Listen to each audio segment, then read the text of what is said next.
the National Toxicology Program data are introduced for a very particular reason, even though they're not longitudinal, which looks a little strange in a longitudinal data analysis course.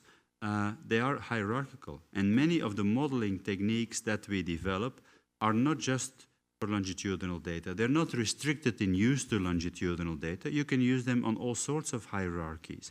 So that's why we use these data collected by the Research Triangle Institute in North Carolina, US, as part of the National Toxicology Program to examine what the impact is essentially on human beings, pregnant human beings in particular, of exposure to certain toxic agents. In this study package, there are 5, 3 of which are mentioned here. DHP, which is spelled out here, and I usually break my tongue over the word, so I always say DHP, unlike ethylene glycol, which is fairly easy to pronounce. And then there is DIME, there is also theophylline, etc. There are several others.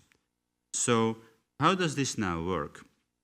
Well, this is a segment 2 study, which means we examine the impact of toxic agents in the period of major organogenesis. Now, you have to picture it this way. A pregnant dam, as we say, dam, D-A-M, is, like here, is exposed to a certain amount of a toxic agent, a certain dose of ethylene glycol. And then, after a certain time, the uterus line, the uterus content is examined for death or malformation. So what can happen is there is a certain number of implants, and that's already a random variable, because also with human beings, but that is a random variable that usually takes the value 1 and sometimes 2 and 3 and more, but that's rare. Not in rats, not in mice. So MI is a random variable, and then we draw the line. Above is pre-experiment, below is post-experiment. So the implants, no matter how many they are all exposed through the mother to the toxic agent, and as a result, the M splits into a number of viable fetuses that are alive at the time that they examine the uterus line, and the others that are dead. That can imply 2 things. They're dead, but they're just sitting there, dead in the uterus line, or they are resorbed back in the uterus channel, but they can also be resorbed back into the uterus lining. One is more severe than the other. The viable fetuses are examined further for malformation, and there are 3 types of malformations of interest here. Visceral, in the organs, that means. Skeletal, in the skeleton, and external, that means visible by naked eye. Another variable which is assessed is weight of the fetus, because the heavier the better. Low birth weight in itself is not a problem, but it can increase the risk for other problems to occur. So in other words, we get a fairly complex data structure, which we can use, not entirely usually, but in bits and pieces to illustrate some of the ideas. Okay, so here is a quantitative overview. Take, for example, ethylene glycol. What you see is there are 4 dose groups.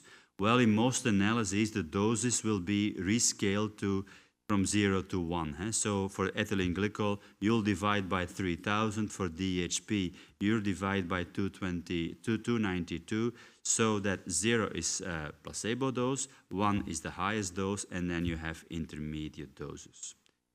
A few aspects of the table.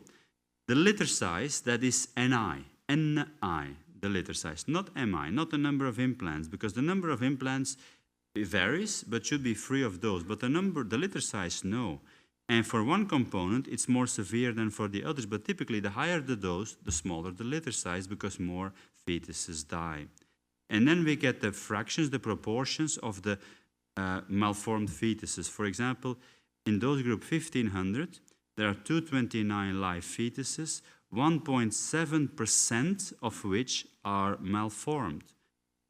So, yeah, that's not a huge percentage. We prefer 0 over anything else. But look, for example, at skeletal malformation that shoots up to 56. DIME shoots up at the highest dose, not so much at the lower doses, but at the higher dose, shoots up to very high percentages, etc. So look at all of these columns and you will see various effects, various degrees of severity of what is the impact of the toxic agent. All right.